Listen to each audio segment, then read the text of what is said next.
il paraît effectivement vital de soutenir la presse indépendante par les temps un peu pourrissants qui sont les nôtres. On peut le vérifier d'ailleurs chaque jour. Et à condition quand même de préciser ce qu'on entend par indépendance. Parce que l'indépendance n'est pas seulement une situation économique, qui est une condition de l'indépendance, évidemment. C'est pas seulement le fait de ne pas avoir été racheté par un grand groupe vendeur d'armes ou de cosmétiques, comme le sont la plupart des médias généralistes en France. C'est pas seulement le fait de dépendre de la publicité pour ses revenus, comme le sont encore la plupart des journaux ou des chaînes de télé. C'est aussi plus largement un esprit, un état d'esprit. Parce que finalement, il y a des médias indépendants économiquement, mais qui sont encore soumis à ce qu'on pourrait appeler la censure du marché. Il suffit qu'ils perdent de leur lectorat, il suffit que, je sais pas moi, une crise ici ou là renchérisse le papier s'ils sont imprimés sur du papier, ou d'autres coûts, pour qu'ils perdent soudain leur marge de manœuvre.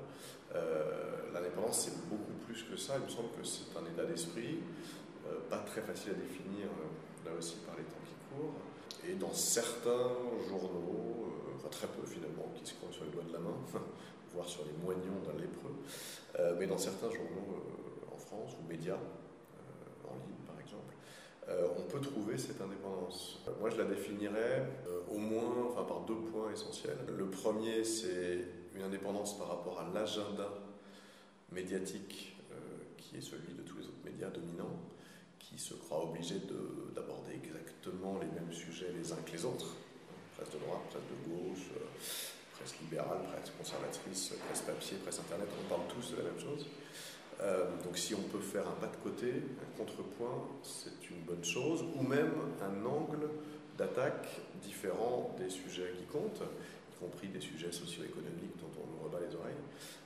Pour le dire clairement, tous les médias me semblent parler la langue des communiqués de presse de l'Élysée ou de Matignon, voire des rapports annuels des grands groupes du CAC 40. Cette langue-là, la langue des PR, comme on dit en anglais, les relations publiques et de la com, et non pas la langue d'un esprit indépendant. Je ne sais pas si l'esprit a une langue. Donc voilà, indépendance par rapport à l'agenda. Et puis indépendance, ça c'est plus compliqué, et justement l'hebdomadaire Politis me semble un bon exemple de ça. Indépendance par rapport au sien, par rapport à son camp, par rapport à la région politique, culturelle ou du cerveau à laquelle on est associé.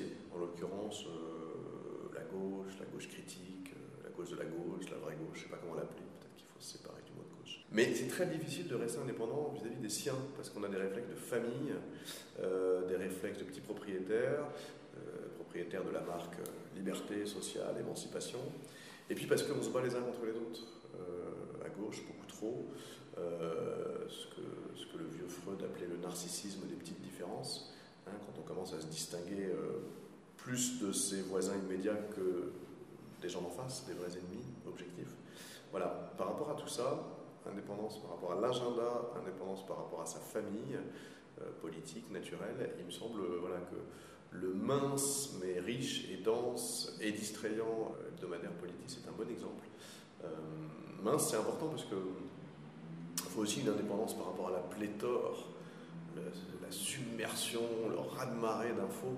On en a trop, on en a marre. Elle est très répétitive, elle est pléthorique, et donc il est important d'avoir quelque chose qui remplace tout le reste, qui synthétise tout le reste, et qui n'a pas besoin de milliers de pages ou d'être un site web mammouth.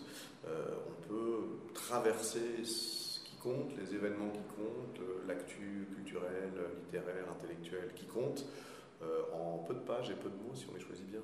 Donc tout ça, ça suppose un soutien de la part des lecteurs qui finalement sont la seule variable sur laquelle on peut jouer pour garantir cette indépendance, puisqu'elle ne viendra pas des armuriers, des groupes de luxe, de la publicité, ni même d'un lectorat, disons, un peu intermittent, qui achète de temps en temps. Elle viendra d'usagers et de lecteurs fidèles qui sont attachés à ça parce que ça compte plus pour eux que le reste de ce qu'ils lisent. Et donc voilà, ça me paraît essentiel dans cette espèce de période de chaos médiatico-politique.